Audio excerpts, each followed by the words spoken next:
Okay, now is the time where we are going to take like a break for people. But before we do that, really quickly, are there any questions we have about Digico specifically, or anything you heard or saw today that you want to go through? Anybody? Yeah, go ahead, John. Yeah, grab the mic.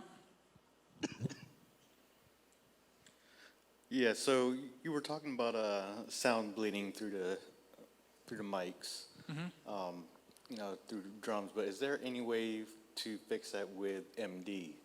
Let's say that the MD is in front of the drums, and when he turns on his MD, all the sound from the drums comes in and into our ears. As long as he's being faithful with his pedal to mute when he's not talking, if they're turning it on to talk and right back off, not really much.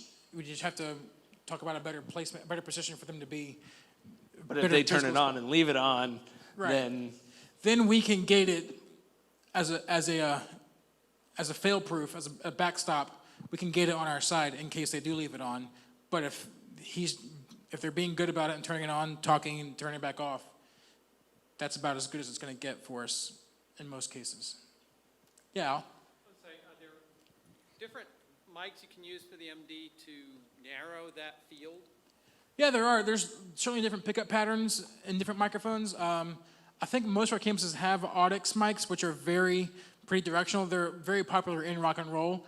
A lot of your really loud bands, Blink-182, Red Hot Chili Peppers, those type of bands, where they have really loud stage, lots of guitar amps, a lot of loud drums. Those mics are very popular for that very reason. Because with that type of mic particularly, if you get like this off of it, it's gone. And so the Audix line is pretty great for that. They're pretty well known for that, actually. There are different pickup patterns you could select, yes, as well for that.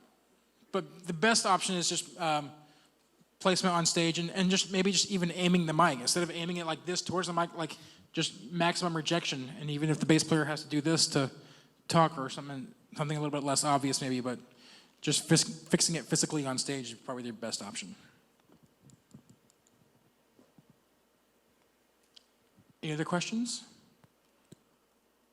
Cool. Let's take a 15-minute break, and we'll be back here at 3 o'clock for our last session and do some real mixing. Thanks, guys.